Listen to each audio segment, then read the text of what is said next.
Hello everybody, it's Bessie. You guys know me, I love a competitive card game, and Dfiance is a brand new competitive card game you can play in your browser.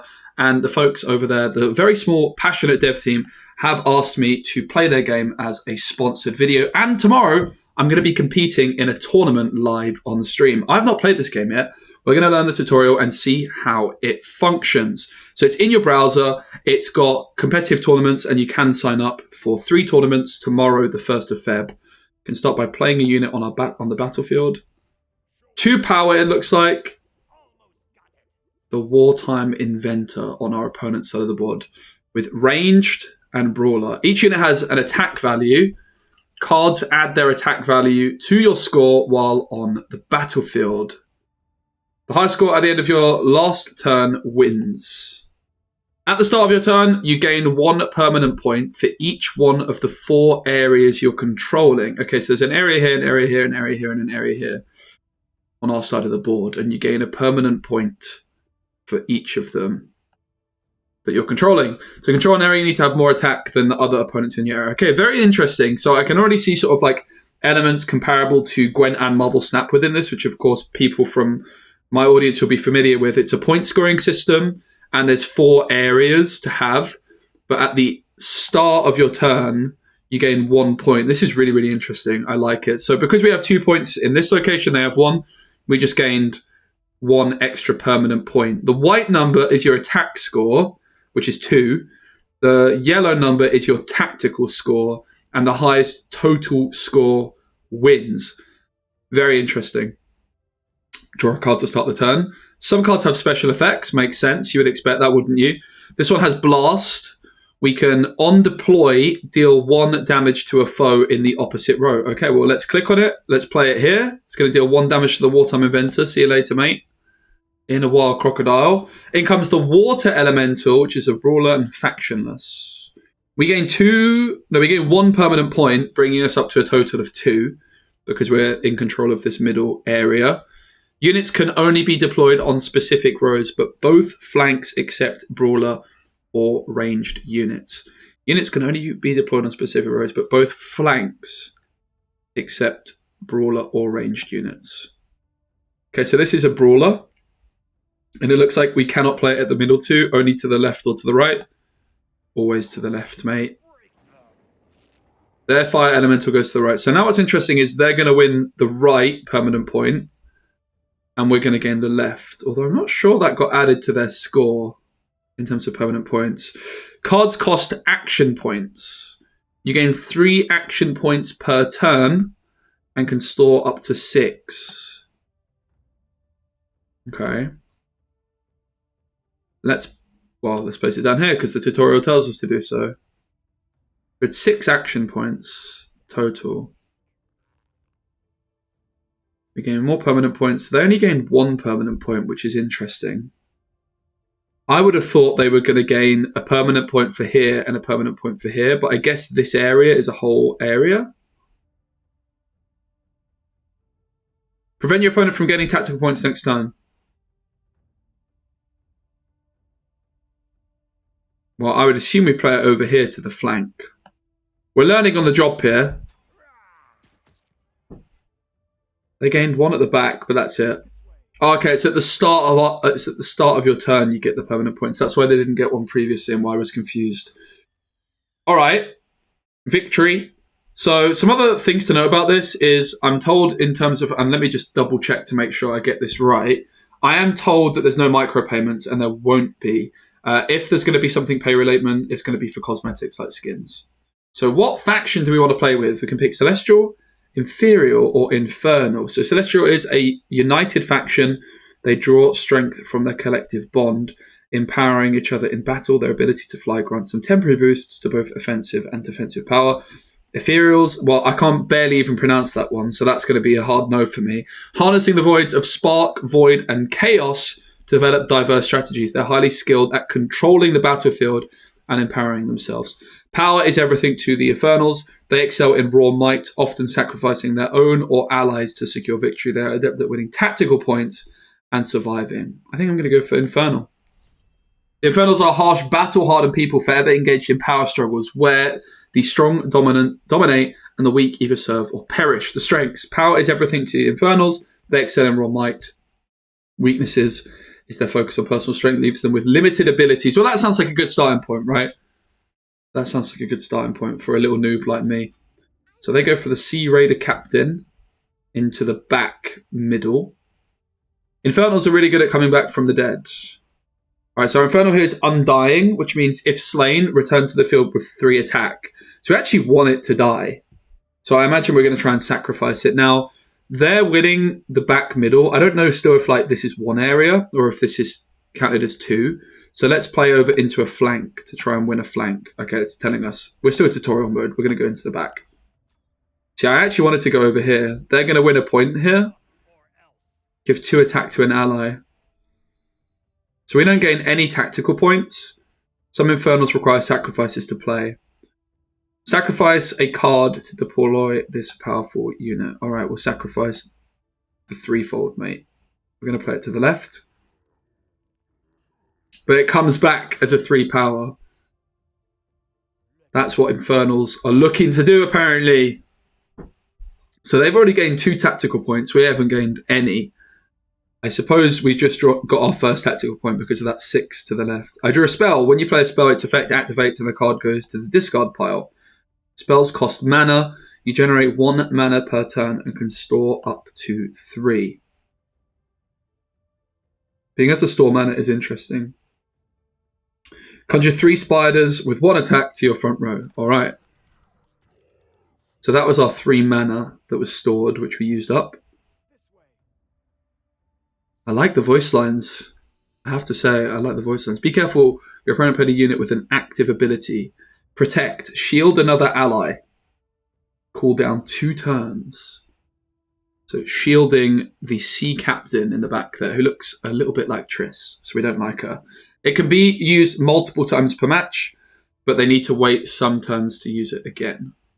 I'm familiar with the cooldown sort of concept. So we gained 1 active point, 1 tactical point here. And we also gained 1 tactical point for the front. I mean, they have a total of 7. We have a total of 6. So there's 4 different tactical points available, right? We gained 1 for this. We didn't gain 1 for this. And we gained 1 for this. And we drew the Mortar, Devour, destroy an ally to gain its attack. But it's got a cooldown of 1 turn. This one's already triggered its Undying ability. So let's play it. Wait, once us actually go here. Can we still Devour something off to the left? That's pretty cool. So we move like 1 point from the front to 1 point over here. Deal 1 damage to all other units. Uh-oh. Your opponent played a hero card. Heroes are powerful cards with unique effects. Yeah, that is pretty mean. Again, the fact this is all in your browser, I think, is very, very cool. It makes it really accessible. I'm so far pretty impressed. Nice, you drew your hero as well. It seems like you only have 1 hero. Your hero has huge attack, but can only be played if someone was recently slayed. Let's play it. So its condition can only be played from hand if someone was slain since last turn. It's got 5 attack. And it costs 1 mana, it looks like. The mana I haven't quite worked out. We're actually getting some freedom in terms of where to place it. Not letting us play it in the back, interestingly. I think that's because of it's a brawler, right? It can't go in the back. It's like a range. Okay. Right, I'm getting it. I'm pretty intrigued by this so far. The mechanics are pretty tasty. Like I say, there's some tournaments happening tomorrow. I'm going to be competing myself on stream. So if you guys want to sign up, go ahead and do it. And big shout out to Dfiance for sponsoring the video. I do appreciate it. No more tips! All right. Apparently now it's my time to shine, which, yeah, that might not be good news for me. Battle Carrick. On deploy, deal 1 damage to all foes on the opposite row. That obviously sounds quite nice in the front, but the thing is we're already ahead in the front. This is a cooldown of being able to, like, we could take this guy's attack over to here, right? This is a ranged, just a 2. And this is conjure spiders. I think we go for the front row guy, right? Bam, bam. I thought it was going to deal damage to that as well. Why is that stuck around? Feels like that should have gone, though. I can use the active ability. I'm giving up on the ranged row, I think. Even though I have a ranged card here, I'm also going to take this. I suppose I might have been able to play more than one card that turn. In my head, I was only able to play one. Deal 3 damage to the opposite row. Interesting. So we got 2 more tactical points. If slain, returns to the field with 2 attack. Let's go over here. The hero is really good, like a once per turn engine, right?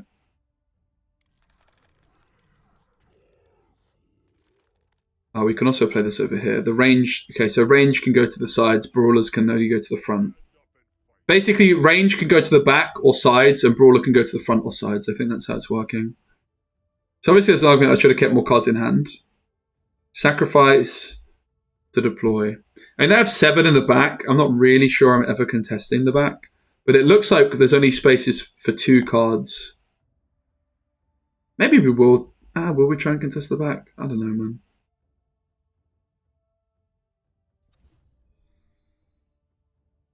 I'm still ahead to the left. I guess it's a brawler, so it can't anyway. Oh no, this is a sacrifice. It is a brawler. Okay, well, let's sacrifice a spider. I'm going to put it to the left. We're just giving up on the range contest. Like the music. Returns with 3 attack. Well, let's just... Oh, it's got to go in the ranged. So what I could do here is I could eat this guy to make space. Let's do that. I'm just not even contesting the back, right? I'm just letting them have it. I like it, you know. I'm vibing. I'm actually pretty intrigued in this one. Gain 1 attack for each ally in your discard. So we should obviously do this first. It is ranged. So sadly, it's not doing too much for us. But it's still total points. Oh, that's a lot of points. We won. 37 plus 19 wins. All right. So that's the idea of Dfiance. Obviously, just going through the tutorial there. Let's take a look at the menus and the event that's currently going on. Snake Year is here. New Chinese New Year theme maps, festive decorations, and an overload of holiday cheer. So it's a great time to get involved in Dfiance. Again, free to play in your browser. Better looks also come with better chests, double rewards, and we'll be hosting special live streams with your favorite creators. That's me. So yeah, we're doing a stream tomorrow. Special event reward. Let's claim it. Don't mind if I do. Now, I haven't been given like a special account or anything. This is exactly what you're going to experience when you first come on. So let's take a look at the tournament. Starting soon, we'll be having special tournaments of incredible rewards, plus a legendary card to the first place. The last day tournaments are special, and the first place wins a mythic card. Don't know exactly the difference between these, but I like the idea of in-game tournaments. I know that's something that's going to appeal to a lot of my viewers. So you can see that they're starting tomorrow. I'm going to be signing up for this one at the end. And there's still a lot of slots available in all of them. So if you guys are around on the 1st of Feb and you want to get involved in Dfiance, sign up for one of these tournaments. It's absolutely free. Have some fun. Build some decks. And yeah, I'm going to be streaming myself tomorrow as well. Obviously, you've got Infernal, Imperial, Celestial, a big pool of cards. And I'm looking forward to seeing if I can get good at this game. All right, let's take a look at the other menus and let's try and assess some of the cards. We can see we get a reward box with 5 rewards. I don't know if this is like an everyday thing. I'm not certain on that, but we got some new cards. I'm going to try and assess like what cards I think are good. Another reward box with more cards. Common, basic, common. You can see you got quests, daily wins. Next reward comes up down the line. You can subscribe to the newsletter. There's patch notes within the game. Don't unlock the market until level 4. Not exactly sure what that entails. Settings, report, bug notifications, leaderboard, achievements. We get gold for completing the tutorial. Don't mind if I do. I like money. Who doesn't? You also get like reward keys or key fragments for reaching a certain elo and winning games and owning different cards. So let's go over to my favorite part of any card game, which is the deck builder. And how do I build a deck from scratch? If I click Infernal, I kind of want to... You guys know me. When I build a deck, it never changes. I like to just remove everything and start again. And I'm not sure I have too much freedom. It looks like you need a 40-card deck. And obviously, with me being a new player, I might not have an absolutely huge abundance of options. I'm actually sure how to scroll down here. Well, this card is a Swiftblader. Maybe I regret deleting my deck. Can I undo that? Yeah, just leave. Let's take a look back at this deck. So it was a 31 card deck, but we got a few new cards we can add in. So it looks like 40 is the max. I'm actually on my laptop, and I think with the way I'm recording it, I'm not seeing the full screen here. There's probably a slider down to the right. Unfortunately, my PC broke this morning. So it requires to sacrifice 1 allies to deploy. It costs 2 mana, and it's got 5 strength. That is a big guy. I would like to add that to the deck. I also added the other one by accident. Northern Henchman Beatslayer. Creates and deploys 1 copy. That seems pretty good, but it costs 4 mana, which is expensive. But it's good to have some expensive things. So we have one thing which costs 6 mana. You can upgrade cards as well. Interesting. Draw a card. So it's 6 mana, and how many stats is this card? How do I... There you go. 6 mana, 2 stats. Draw a card, though. Okay, you can see why it's so expensive. Wow. The Maze Mardro. Shield another ally. I'm not sure Shield is going to be that useful. I'd rather just have big stats and synergy to just rely on myself. I'm not really sure about... I suppose a Shield onto the card draw engine would be a nice idea, right? So what's the minimum amount of cards that you can play? That's my big question. Lightning Blasts deal 4. That seems quite good to a foe. Destroy a foe with up to 1 attack. Ignore shields. That sounds quite bad. I'm going to get rid of that. I'm not too impressed by that one. Deal 1 damage to all other units and heroes. That could be good if we're playing against someone that's swarming, but truthfully, there's not that many slots on the board, right? It looks like there was 8 slots. No, there was more. I think you could have 4 in the front, 4 in the back, which is 8, and then 2 to each side, which is 12. So it's like max. I'm not that impressed by that either, but obviously we could have some synergy. I just want to see what the minimum deck size is as well. Reduce the attack of the next card in your opponent's deck. It's actually a spy. Does it mean it goes to the other side? I don't think so. I think that's just the ability name. I mean, it's 3 stats. I'm not really too impressed by the Swiftblader either. Deal 3 damage to a foe on the opposite row. That sounds good. Deal 1 damage to all foes on the opposite row. That also sounds good because it's like targeted. If slain, I quite like that card. Destroy the single strongest ally and foe on this and opposite rows, random if time. That sounds quite good. It's more the cheap cards I think we want to get rid of. I'm going to assume 30 is the minimum deck size. I quite like the Motar as well, the one that like destroys. This seemed bad, the Sea Raider Captain. Deal 1 damage to all foes on the opposite row. I don't hate the sound of that either. What's the stats on this card? It's just 1. Yeah, so it's 30 deck size. Obviously, you guys know me. If I can play 30 cards in a deck minimum, I'm going to play 30 cards, unless I'm playing a mill, which I'm not sure if this game has it. But yeah, I always really do love... Maybe this card's not so bad, right? I think the Battle Carrick might be the best. I am quite interested in the deck builder and trying to evaluate all of these cards. All right, I want to take my deck for a spin now.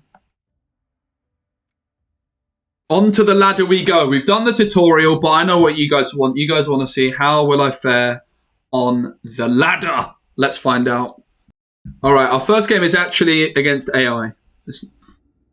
But we get to see a full game. I am on the ladder, but it's up against AI. Choose up to 2. And I'm glad it tells me it's AI. Unlike other games, it might try and trick you it's a real person. Choose up to 2 cards to discard and redraw. Always a good sign of a game for me if I have control over my mulligan. I never like a mulligan that is just get rid of your whole hand. I like that agency. So I have a card which costs 1. If staying, return to the battlefield with 1 attack. That sounds good. We have one that costs 2. Move a foe. That sounds quite tasty. On deploy, give +2 attack to an ally. Draw a card, cooldown 3. That sounds good. Destroy an ally to gain its attack. I mean, let's get rid maybe of the mover foe, the elite demolisher. It doesn't sound bad, does it? Honestly, I kind of like my whole hand. Maybe we just keep it. We have a serious curve. I know I have 2 cards which cost 2. But they seem kind of good. Maybe we just get rid of the Devour guy. And it looks like you can do it, like, I get rid of that and then I have another choice. It's not just all at once. I think I took too long. So we're going to start off quite simply with a Tormented one. It's a Brawler, so it can go in any of the front 3. I think the 1 stat is... maybe 1 stat is not really that good. 1 stat might be better to go in the middle, right? Because you have more slots. Sheba. On deploy, deal 1 damage to a target foe for each other ally on the row. Well, it didn't deal any damage, but they also played Dulik the Fanatic. Can't fly. So they're trying to win a tactical point to the left, and I would like to stop them doing that. I could move a foe. Do I have 5 mana that I can actually spend?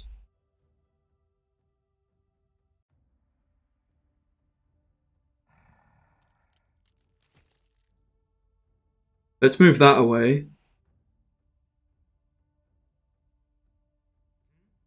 And into the front. And then I want to play the one that slays.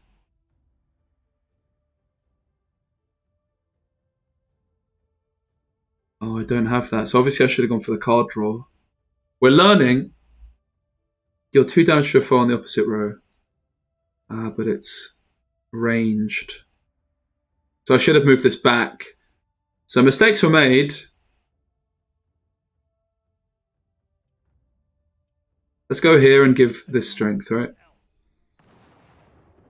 Deal 4 damage to a foe. Alright, I don't mind that too much. We have 3 mana.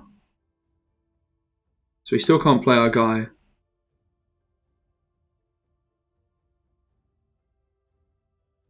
Reduce the cooldown of another ally by 4. What if we just play nothing? I still haven't quite got to grips with the mana system. I like that this is... I'm now seeing in my hand like I've got my ranged, my Brawler and my ranged. I mean, I would like to play something. It's just nothing seems to be... I haven't got the cooldown on that.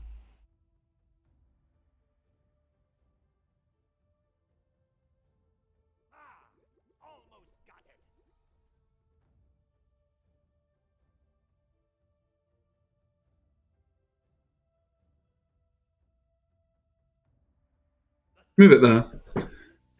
Because they don't get any tactical points if we do that. Okay, that didn't do much, did it? Now I can play this guy finally, which I think I was supposed to play light years ago, but never mind. I'm going to play it in the front. Cool down, draw a card. That seems very strong. Looks like we're just getting 3 a turn and we can store it. Like, it doesn't look like... I was thinking like the more turns we have, the more mana we get, but that doesn't seem to be the case. We can move stuff as well now with this. Gains 1 attack while flying. Can't be targeted by your opponent. Why is it flying?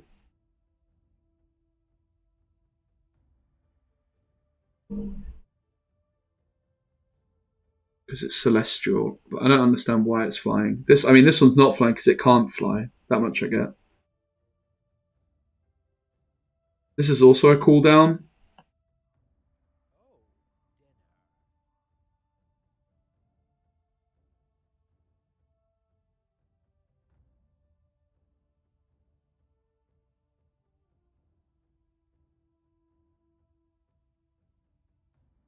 Move it to the back.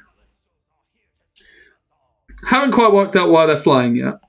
But the only ability, like the only debuff I could remove is can't fly, and it seems like flying is an upside for them.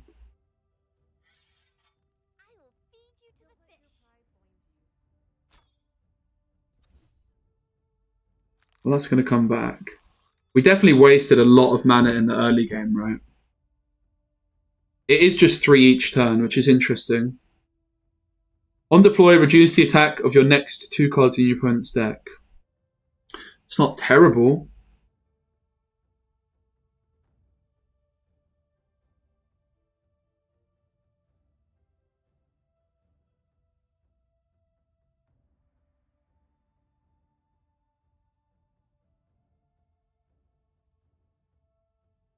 I think it's time for Motar.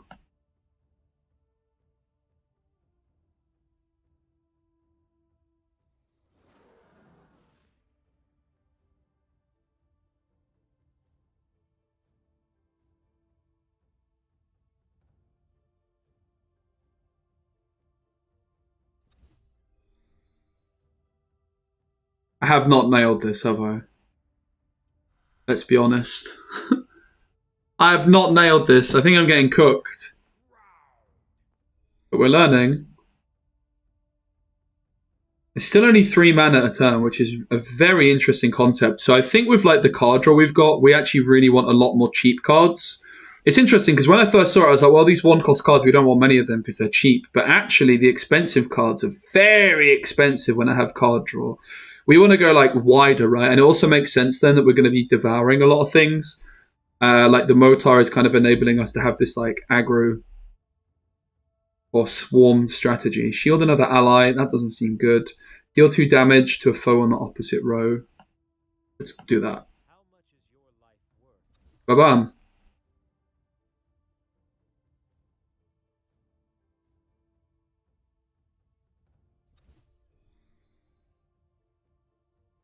We can move a foe. Let's move this guy over here. Because that means the move is really powerful. Like basically we can clog their rows left to right. That's the idea of that we're going to try and do with the move guy. This card seems insanely strong actually. Move a foe every turn. I'm vibing with that. And we just try and clog their left and right lanes and we just win them easily with the tactical points. Like we just move like this guy to the right, for example. So we're tying in the back. They're currently winning the front. They have 4, 6. We only have 4. So let's try and get something in the front. We can only play a 3. Destroy the single strongest ally and foe on this and opposite rows. Well, that's not too hot, but we could pull that off soon. Deal 3 damage to a foe on the opposite row. Let's just go for that. Oh, it can only go ranged again, though. We tried doing that earlier. Let's go for this guy. Into the front. He stops them getting the point because he ties it up.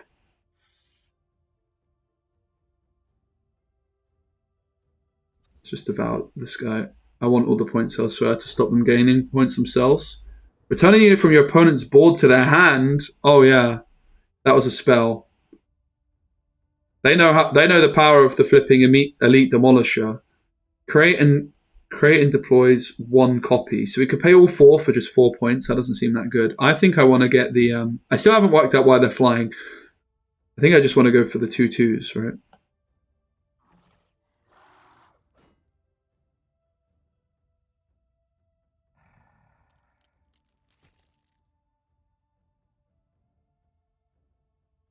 Five, 6.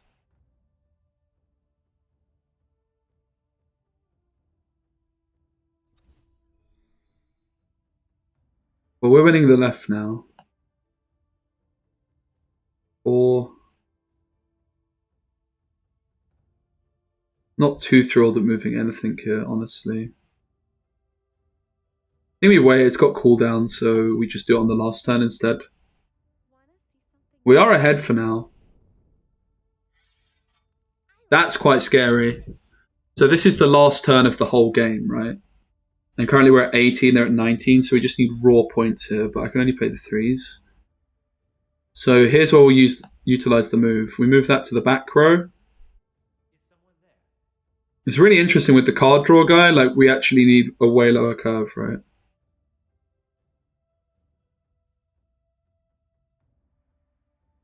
I'm not sure that there's anything that's buffed. And finally, if we'd like to, we can just... Well, for total points, that is +1, so let's do that. Oh, but we can also summon the spiders because we have the 3 spell mana. Okay, nice. They have one more turn. Can they beat us? Just about. They got 18, we got 22. All right, so I'm very much learning the game. Obviously, my deck is like a noob deck, 22 versus 18. But I'm pretty interested in the concept. 3 mana each. 3 mana each turn is quite interesting, right? It's definitely gonna. It's interesting that you just gain 3 mana each turn. It means that the expensive cards that if you have no card draw, you just want to be playing like basically the 3-cost cards on average once a turn, right? But there's maybe other ways of gaining mana. So I hope you guys enjoyed me playing Dfiance for the first time. I'm going to be playing in a tournament tomorrow. Wish me luck. I am going to need it. But I hope you guys did enjoy the video. Thank you very much to Dfiance for sponsoring, and I appreciate all the support on this video. Make sure you check it out. Sign up for the tournament. See if you can beat me. Spoiler alert, you won't be able to. Cheers.